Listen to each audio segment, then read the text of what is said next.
mais vraiment l'angoisse. Hello tout le monde, aujourd'hui je suis trop contente de vous retrouver dans cette nouvelle vidéo. J'espère que le bruit ne vous dérangera pas trop, mais je suis obligée d'ouvrir la fenêtre en fait parce que ça résonne encore beaucoup dans cette pièce.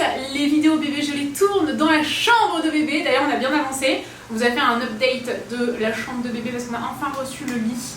Je vous ai montré un peu comment je rangeais déjà toutes ces affaires et tout, donc voilà, c'est sur la chaîne de vlog qui s'affiche juste ici.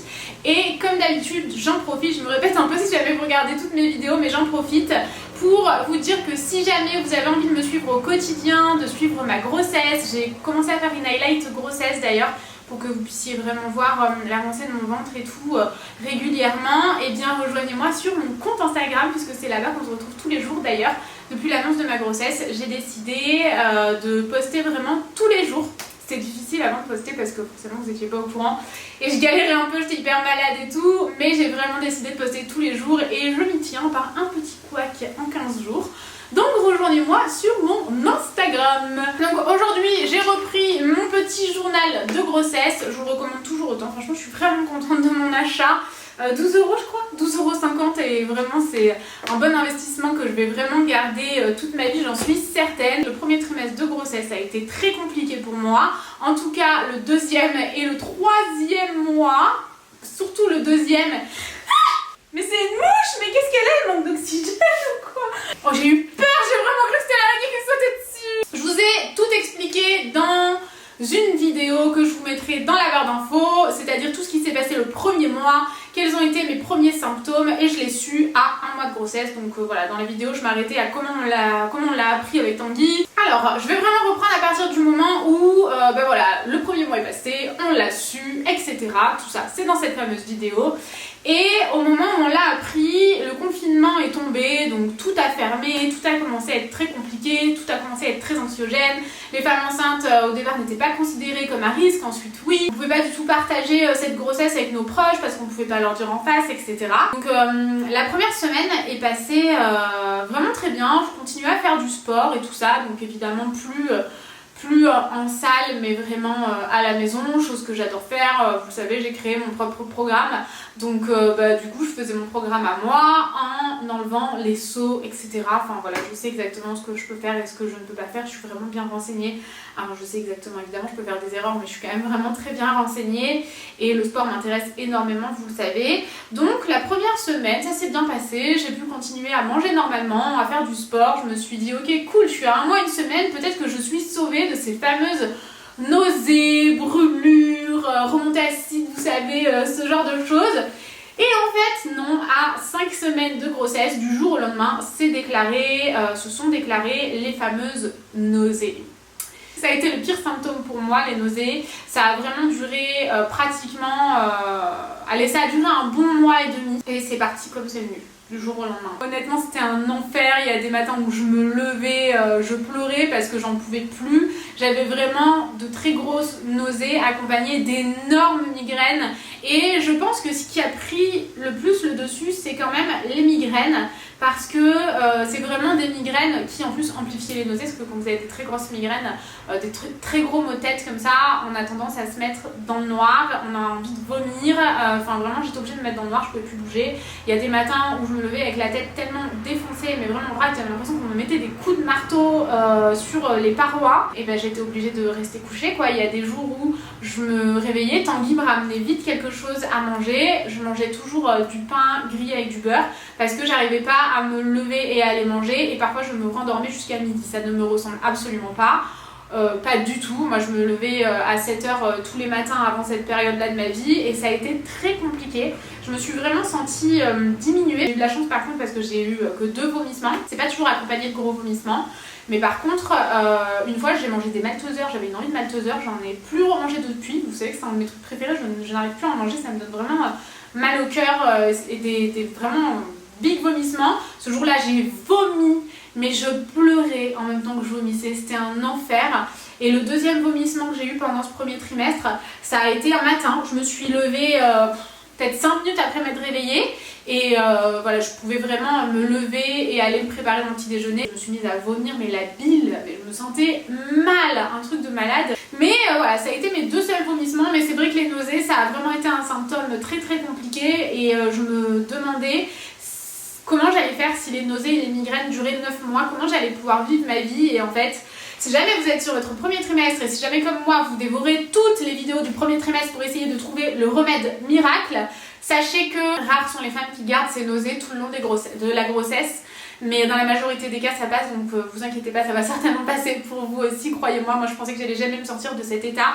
Tous les matins en fait, c'est exactement ça. Tous les matins je me réveillais avec la sensation de m'être bourré la gueule toute la nuit. Vraiment une énorme gueule de bois. Je n'ai pas perdu de poids pendant ce premier trimestre.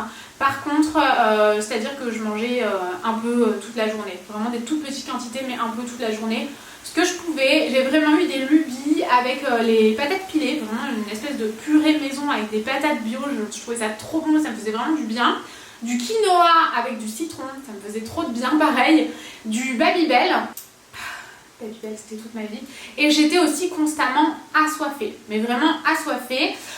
Si jamais je peux vous parler aussi de mon régime alimentaire, vous savez que moi j'étais complètement végétarienne, j'ai réintégré du poisson dans mon alimentation depuis à peu près 2-3 semaines, du coup ça fait maintenant, c'est assez récent, j'en mange pas à outrance, j'en mange pas du tout tous les jours. J'ai tout de suite parlé en fait à mon médecin de mon alimentation végétarienne et je lui ai expliqué aussi que j'avais pratiquement complètement banni, à part restaurant et tout ça, les laitages. Sauf que les laitages c'est très important, je crois que je vous l'ai dit il y a pas longtemps, c'est très important pour le bébé, c'est-à-dire que lui ne va pas être en carence, mais par contre il va prendre le calcium, il va vraiment taper un peu dans vos réserves, dans vos dents notamment, et vous pouvez perdre vos dents. Du coup j'ai vraiment réintégré le fromage dans mon alimentation, mais par contre je vais le resupprimer à la fin de ma grossesse. Et niveau viande, enfin vraiment aucun problème, elle m'a tous expliqué qu'il n'y avait aucun problème. Et par contre le deuxième et la moitié du troisième mois, j'ai vraiment une alimentation quand même assez... pas médiocre parce que vous voyez je mangeais du quinoa, ce genre de choses, mais par contre voilà, si j'avais envie d'un Kinder Bueno qui avait que ça qui me faisait envie et qui me faisait pas vomir, et ben je mangeais un Kinder Bueno. Donc voilà, c'était pas l'idéal. Aujourd'hui je me fais encore plaisir mais beaucoup moins. Donc voilà, sur mon alimentation ça n'a pas été facile parce que tout ce que j'aimais auparavant, même encore aujourd'hui c'est difficile. Le tofu j'ai vraiment du mal alors j'en consommais beaucoup mais j'en mange quand même un petit peu mais rarement, franchement j'ai du mal. Je fais des prises de sang tous les mois parce que je suis pas immunisée contre la toxo. La toxo si vous ne le savez pas ça peut être attrapé avec les excréments des chats. Donc ça par exemple bah, voilà, c'est Tanguy qui s'occupe de la litière. On nettoie les légumes au vinaigre, les fruits pareil au vinaigre, enfin, on fait vraiment très attention à ne pas attraper la toxo parce que c'est extrêmement dangereux pour le fœtus. Pas de choses crues, notamment poisson, moi je mange pas de sushi, pas de viande crue, je ne mange absolument pas de viande, donc pas de problème avec ça. Et ma prise de sang, jusqu'à maintenant, tous les mois, n'a montré aucune carence. Autre symptôme, c'est ma poitrine, elle me fait mal, un truc de malade. J'ai hyper mal au sein, j'ai l'impression qu'ils ont doublé de volume, j'avais déjà vraiment une bonne poitrine par rapport à ma corpulence. On me demande tout le temps si ma poitrine est naturelle ou si j'ai des prothèses. Non, ma poitrine est naturelle et pourtant vous voyez que j'avais vraiment une bonne poitrine généreuse, je mettais du 85D. Et aujourd'hui, je ne rentre absolument plus dans tous mes soutiens-gorge. Donc moi, ce que je vous recommande, c'est vraiment les soutiens-gorge, pas forcément Calvin Klein, mais vous voyez, avec juste du tissu, en fait, sans baleine, ce genre de choses, parce que franchement, ça fait mal. Mes seins ont énormément grossi et me font très mal. Et ouais, ils me font très très mal. C'est horrible, j'ai mal au sein, un truc de ouf. Autre symptôme, j'étais épuisée, mais c'est vraiment pas une fatigue où on peut dormir 2 heures de plus, se réveiller et être en pleine forme. Pas du tout. C'est une fatigue qui est impossible à contrôler en fait. J'ai beau dormir plus, je me réveille crevée. Enfin vraiment c'est un peu l'enfer. Là actuellement j'ai eu une période où, je vous disais, j'ai eu une période assez angoissante. Je me réveillais à peut-être 8h30, 9h, mais je me rendormais tellement j'étais fatiguée et puis j'étais tellement malade que bon, je me disais, c'est quoi, rendors-toi, au moins le temps passera plus vite. Là en ce moment je me réveille vers 8h, 8h30. Je peux me lever, j'ai le temps de me faire à manger avant, j'ai des petites nausées si jamais j'ai faim, mais rien de grave. Je suis également très essoufflée, je pense que vous l'avez remarqué dans mes stories, tout ça, je suis hyper essoufflée. J'ai chaud aussi, un truc de ouf, je dors vraiment la fenêtre ouverte depuis 2 mois et demi déjà maintenant parce que vraiment je crève de chaud, j'ai tout le temps chaud, un truc de ouf. Autre chose, et ça j'avais vraiment envie de vous le préciser parce que je crois que je l'ai entendu dans aucune des vidéos de premier trimestre que j'ai regardé, pourtant croyez-moi, Depuis que je suis enceinte, j'en dévore des vidéos de grossesse parce que je m'informe et franchement, regarder des vidéos YouTube, c'est merveilleux parce qu'on a plein d'informations qu'on n'a pas forcément ailleurs. C'est vraiment voilà, des filles comme moi qui partagent leur expérience et ça, je trouve ça génial. Mais j'ai eu aussi assez peu quand même, c'est assez vite passé parce que j'ai fait ce qu'il fallait. J'ai été constipée. J'ai recommencé à manger davantage de fibres, pas mal de fruits et c'est passé tout seul, là vraiment c'est passé. Mais j'ai été constipée les gars, un truc de ouf, je n'en pouvais plus. Et voilà, qu'est-ce que je voulais dire? Ah oui, oh, ça aussi, ça. Je suis complètement tête en l'air. Je fais tomber tout ce que j'ai dans mes mains. Je fais des trucs complètement stupides. Si jamais vous avez vu un de mes derniers vlogs avec l'histoire de la ceinture, vous savez à quel point en ce moment je fais des trucs stupides. Vraiment, je fais des trucs complètement cons. Je ne comprends pas comment je me débrouille, mais j'arrive à faire des trucs incroyablement stupides. J'ai eu énormément d'acné. J'ai eu une belle poussée d'acné. D'ailleurs, je sais pas si vous verrez là, mais j'ai des endroits où j'ai vraiment genre 4-5 boutons là. Je pense que ça se voit un peu là où j'ai mis du bronzer et pourtant j'essaye d'éviter les zones où il y a des boutons, même au niveau de l'highlighter et tout, parce que je trouve vraiment que ça a tendance à marquer ce genre de relief en fait, notamment l'acné. J'en ai eu à nouveau sur la poitrine, le dos, etc. C'est passé à ce niveau-là, mais j'ai toujours des zones où j'ai un peu d'acné, c'est pas très grave. Moi j'ai toujours entendu qu'on avait des cheveux de ouf et une peau de ouf. Ma peau de ouf, s'il vous plaît, est-ce que je peux l'avoir? Mais voilà, à ce niveau-là, au niveau de ma prise de poids, à ce premier trimestre, je n'ai rien pris. Je crois que si j'ai pris 500 grammes, c'est le bout du monde. Je suis assoiffée, excusez-moi. Vraiment, RAS, je vous dis 500 grammes grand max, mais j'ai rien pris, mais je pense vraiment j'avais pris 2 kilos de muscle en fait. Avant de tomber enceinte, j'étais à fond dans le crossfit et tout, à fond sur l'alimentation, j'avais pris 2 kilos de muscle et je pense vraiment, je le vois, j'ai perdu ce muscle, j'ai dû le transformer quand même en poids de grossesse, mais concrètement si j'ai pris 500 grammes, c'est vraiment le bout du monde. Je mets toujours du 34, c'est juste que j'adapte avec des vêtements de grossesse. Sinon je surtaille, mais sinon par exemple là le leggings que je porte c'est un leggings en taille 34, donc vraiment à ce niveau là j'ai pas changé de taille ni rien, donc voilà, j'ai vraiment pas pris grand chose. Et ensuite est venu le moment de tenter de faire une prise de sang. 2 labos sur 3 étaient fermés ici. J'arrive au labo, il y avait genre, je sais pas moi, 7 personnes qui faisaient la queue. Elles faisaient la queue dehors, c'est hyper compliqué en ce moment, en plus au laboratoire où je suis allée, franchement ils étaient tellement pas agréables. Donc j'arrive le matin, à jeun évidemment, parce qu'en plus de ça je devais faire, là je dois plus les faire à jeun pour la toxo, mais je devais faire aussi une prise de sang assez complète sur la thyroïde, etc. Et pour ça il fallait vraiment le faire à jeun. Mon médecin m'a dit, ils prennent encore des rendez-vous pour les femmes enceintes. On ne prend pas de rendez-vous, donc quand j'arrive là-bas je vois 7-8 personnes qui font la queue. Jusqu'au drive pour le corona, donc les gens qui viennent se faire tester, qui sont qui suspectent possiblement de l'avoir. Je regarde Tanguy, je lui dis mais j'ai au moins 3 quarts d'heure à attendre, soit je tombe dans les pommes parce que j'ai vraiment des chutes de tension où je me sens vraiment pas bien, je suis pas du tout en pleine forme même en ce moment, mais quand même je suis bien plus en forme, soit je vais vomir partout parce que je suis à jeun et que je ne supporte pas d'être à jeun en ce moment. Donc je repars, j'y retourne un autre jour, je lui demande si jamais elle peut pas me prendre un rendez-vous. Elle me dit non, on ne prend pas de rendez-vous en ce moment et tout, alors que si en fait ils en prennent. Donc j'étais un peu dégoûtée, je suis rentrée chez moi, avec Tanguy on était en mode tu sais quoi, on va trouver une autre solution. En plus je vous dis là-bas c'était vraiment pas agréable. Et du coup notre seule solution ça a été de prendre une infirmière à domicile. Donc elle fait en même temps les prises de sang pour Tanguy, parce que Tanguy il a pas mal de prises de sang à faire pour sa thyroïde, il avait été opéré. Et du coup voilà, tout va bien. On fait aussi les tests urinaires et tout ça avec l'infirmière qui vient à domicile. Pour l'instant on continue comme ça pour pas aller dans les labos en ce moment, mais c'est vrai que j'étais contente de trouver mon infirmière à domicile. Maintenant on va en venir aux échographies. Je pense que vous le savez, mais il n'est pas possible encore aujourd'hui d'être accompagnée. En tout cas moi là où je l'ai faite et là où je vais faire la prochaine, c'est à 2 endroits différents parce que j'ai eu le choix. Impossible d'être accompagnée. Vraiment j'ai tout tenté. Papa Tanguy, ça fait super longtemps qu'il rêve d'être papa et du coup voilà, j'ai tout tenté parce que avec Tanguy on est confinés ensemble.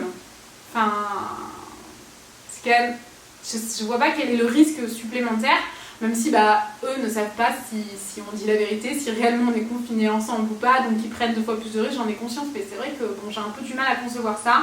À toutes ces femmes qui ont accouché seules, franchement, mais gros respect à vous, si jamais vous avez accouché seule et si jamais vous êtes restée plusieurs jours à l'hôpital toute seule, je sais pas, j'imagine qu'accoucher, on doit se sentir vide, même si on est heureuse d'avoir notre bébé là sous les yeux et que c'est la plus belle chose au monde. Ne plus l'avoir dans le ventre, j'imagine que ça doit être quand même quelque chose, quoi, et que ça doit être possiblement assez difficile et on doit se sentir tellement vide. Et la personne qu'on aime, avec qui on a fait cet enfant, n'est pas là. Enfin, on peut pas avoir de visite de nos proches. Je trouve ça super difficile et c'est vrai qu'encore aujourd'hui, moi personnellement, là où je vais accoucher, c'est toujours pas possible, alors que on a appris il y a au moins une semaine que, non, il y a pas une semaine, il y a quelques jours là, que la fête de la musique était autorisée. Enfin, je veux dire, à un moment donné, je pense qu'il faudrait un petit peu de cohérence. Et j'ai donc tenté de faire mon échographie T1. Donc l'échographie T1, si jamais comme moi, vous n'y connaissez rien, parce que moi, voilà, avant tout ça, j'avoue, j'y connaissais rien. En fait, l'échographie T1, elle est très importante parce qu'on mesure le crâne du bébé pour savoir s'il n'est pas atteint de trisomie. Il y a donc cette échographie où on va pouvoir mesurer le crâne et ensuite il y a également une prise de sang. Donc c'est à faire à peu près en même temps. Moi j'ai fait l'écho et le lendemain j'ai fait la prise de sang.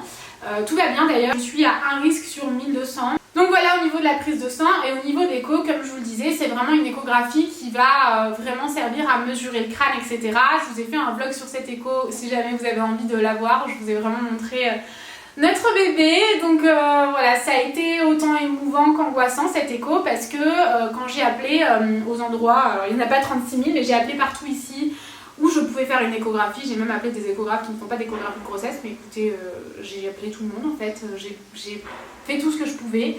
Et on m'a refusé. Alors on n'a pas le droit de se déplacer à plus de 100 km, mais moi j'ai pas eu le choix. En fait j'ai pas eu le choix, à un moment donné c'est bien beau de dire à la radio aux informations que les femmes enceintes doivent continuer à se faire suivre, c'est bien beau de dire que si vous êtes malade vous devez absolument continuer à vous faire soigner parce que on voit des gens arriver dans un état complètement critique parce qu'ils n'ont pas pu se faire soigner en fait, pas forcément parce qu'ils n'ont pas voulu, c'est qu'en ce moment se faire soigner, je suis désolée, c'était très compliqué, c'était vraiment très compliqué. J'ai trouvé un rendez-vous à Manosque qui me permettait en fait de changer d'uniquement un seul département et sans dépasser les 100 km autorisés. Et j'ai appelé, j'ai téléphoné, je lui ai expliqué ma situation, je lui ai dit par contre est-ce que vraiment vous allez conserver mon rendez-vous, est-ce que vous allez me l'annuler au dernier moment parce que si jamais vous me l'annulez, je vais plus être dans les clous. Il y a vraiment une date à pas dépasser, il y a vraiment une date précise où il faut la faire et vous avez quelques jours pour faire cette échographie là. Et oui, on n'annule pas les rendez-vous T1 parce que justement il faut mesurer le crâne pour faire les tests de la trisomie, etc. Sinon ensuite on est hors des dates. Une semaine avant d'y aller, elle a transformé mon rendez-vous en rendez-vous visio. J'étais écœurée, je lui avais expliqué vraiment, je lui avais expliqué que c'était pas possible en fait de m'annuler mon rendez-vous parce que je retrouverai jamais quelqu'un en fait. Si elle me l'annule une semaine avant, je ne retrouverai jamais quelqu'un, j'ai déjà dû changer de département. Donc je l'appelle.